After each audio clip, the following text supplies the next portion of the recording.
ได้ Parham's ม้า strengths, ข and ยับ he's ไม่ได้ not allowed him to show อัน them นี้คือ so เรือสอง far. แล้วนะ The เรือ White สอง Knight กับเรือ is หนึ่ง forced back. เรือเขาฟ He's รี lost so many tempi with มัน his กลายเป็นว่า knights, บิชอป so บวก many เรื moves. อ Parham's been hopping around ไม่ trying to find บิ big ชอปบวก squares, เรือเจอม้า unable ดิ to really do so. But I'll tell you now, Can he time a break correctly? We talk about pawn breaks in chess, Tanya. There is one available to black. White's pawn on e4 is a target, that central pawn. He can undermine it now by pushing forward his own pawns. Pawn to f5 and open up the squares. I love that ข idea. ยับ And I'm พอร์ต just ก็ได้ wondering if on แต่ว่าเป็น Artemia's ขยับม้า radar ขึ้นมา that's something that he wants to employ when Parham is แก down ไม่ to ค่อย his ชอบเท่าไหร่นะ last เนี่ย few หลบนิดหน่อย seconds because that's when it เมื่อ becomes กี้ incredibly พา hard เนล to เขาใน counter สิ the ทธิ์เป็น move like F5 just เบี้ย completely F5 changing the มาเปิด dynamics of the position for now. He's also โพซิ eyeing ชันมากกว่า F5 แต่อย่างนี้ก็ได้ for his knight. ถ้า The black knight jumps คุณ in, เปิดเบี้ย F5 probably landing on F4 to hit that rook on ถ้าพี่ E2. เปิดเบี้ย F5 แล้ว Although I did like where it came ค่อน from, ข้าง David. เสีย It อันดับ just หนึ่ง felt แต่ like ว่า it was tying down White's pieces to defend all the pawns. Exactly. I มัน would พอ not เบร be กอะ shocked แล้ว here if Artemiev มัน just โดน went back. โฟกัส Just ค่อนข้างเยอะ admitted, okay, he tried to jump in, หมายถึง didn't ใครได้ really เปรีย get บนะ anywhere, F5 and correct that last night jump. The one thing ก็ I was ถ้า going มัน to เบี้ย say F5 ใช่ไหม might be หลัง double-edged. จาก อู้เราแรกปุ๊บเราบิชอปมาที่ He's removed AI ไม่ชอบครับอย่างนี้แรกแบบแรกแปลกเลย inferior pieces. He needs to win a pawn, otherwise.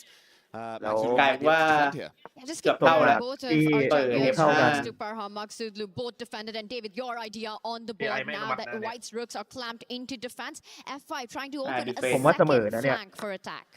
It does feel like Artemiev might have rushed it. We see the evaluation bar on the left side of the คือพ board. อมันติดกันไปหมดอะแล้ว Total equality now because White has targets himself. It's no longer one-way traffic. It's no longer Black trying to create threats. White defending. Suddenly, look at this. White's rook is hitting an undefended pawn, a backward pawn ขยับ that cannot move. เรือก็ขยับไปขยับมา Black's กัน follows up. เรียบร้อยเสมออวาเกดอน We see a draw. There we go. จากตอนแรกนำนะแต่ว่าไปโชว์ครับตอนแรกเอใจเอนจินให้บวกหนึ่งนะแต่ว่าไปแลกแบบ AI ไม่อนุมัติก็เลยจบเสมอครับไปครับอเมริกาดอนรอดูครับบิดเวลาใครได้ข่าวใครได้ดำ But maybe he rushed his play. He ต้อง had ถาม the น้องนนท์ advantage. น้องนนท์ He had some pressure. น้องนนท์เคยเล่นอาร์มาเกดอนไหม It was in the end ไม่เคยครับ game, the ไม่ได้ final แข่ง two เลย trades that we saw that gave Parham ไอ้ a ตรงเมื่อกี้แหละไอ้ที่ม้ากิน capitalizing on the weaknesses on the E1 left flank was ที่ไปแรกนั่นแหละที่ทำให้เกมกลับมาเสมอเลย second time in a day, a threefold repetition. ก็คือแบบถ้าจำกฎก็ได้คือบิดเวลาแข่งกัน อันเนี้ยเขียนกลับบ้านเลย เวลาน้อยกว่า บิดเวลา And now bidding for บิด time. เวลาแข่งกันแล้วใคร The ได้ก็ lowest นี่ player here, the one who bids the lowest amount of time, will get white. ประมูล Will get black. Will get draw odds. The highest. ใครเวลาน้อยสุดได้หมากดำแล้วก็เสมอได้ชนะเนี่ยที่คนบิดเวลาเยอะก็จะได้หมากขาวแล้วก็ต้องไปเล่นให้ชนะเท่านั้น To get those result odds right now, a secret bid being put down there. มารอดูเขาจะบิดเวลาบิดโหดแค่ไหน What is the mark of bidding? ผมว่าน่าจะประมาณ 6-8 นาทีเนี่ยแหละ David, I would say น่า anything จะ below 7 มัน minutes คงไม่มีใคร is playing with fire. คงไม่โหดขนาดถึงขนาดเล่นดำ5 นาทีหรอก You มั้ง can get away with maybe around 7.5 minutes, 8 if you're feeling safe. เกียร์ไหมบอกว่าผมบิด11 นาที Would definitely have potential to backfire. This is a บิ secret ดแบบบิดเอาขาวแน่นอน what each other are bidding. And ไม่ all will ก็ be มัน revealed เกียร์มัน very ผิด shortly. ได้ We'll 15 get นา a ที glimpse into Artemio's bid here. ถ้า10 นาทีน่าจะไม่เกิน Someone ประมาณ tell him he's got cameras on him right now. As Artemiev does put down น่าจะ his bid วนๆแถว for 6 นั่นแหละ 6-7 นั่นแหละ And again, ปกติ player นี่ with แห the ละ black pieces. ก็ต้องรอดูว่าคู่นี้เขาแบบ With player with the white pieces. ทายเวลาฝั่งตรงข้ามเท่าไหร่ On demand starts with extra time on the clock. The clock management has been pretty good for both these players so far. Exactly. They've both been within touching distance of each other the first 2 games. Both been equally fast, equally slow, you could say. But yeah, normally, unless your name is Magnus Carlsen, you do not bid below 7 minutes. That's the rule. I predict an aggressive bid for the black pieces. 2 draws. ถ้าไม่ใช่อย่าบิดต่ำกว่า7 นาที Great time control and it's โอ้8-3-5 นะ ไม่น้อยนะ บิดโอเคอยู่ ไม่น้อยเกินไปเวลา Yes, it is. 8 minutes. ก็ถือว่าเยอะกว่ามาตรฐานด้วยนะ เพราะว่า7 นาที 15 เลยบิดน้อยอยู่นะ โอ้มันอะไรหยอกบอกว่าไม่ใช่แม็กอย่าบิดต่ำกว่า7อันนี้7กับ15 นะ โอ้จริงๆเนี่ย มีทางกันเป็นนาทีอยู่นะ จริงๆอาร์มาเกดอนเนี่ยมาตรฐานเนี่ยที่ผมเคยเจอในแข่งทัวร์อื่นเนี่ยรู้สึกว่าเขาจะล็อกไว้เลยว่าเป็น10 กับ 7รู้สึกจะเป็นทัวร์ของเป็นทัวร์เช็ดออนบอร์ดประมาณทัวร์2-3 ทัวร์นี่แหละส่วนใหญ่จะใช้10 กับ 7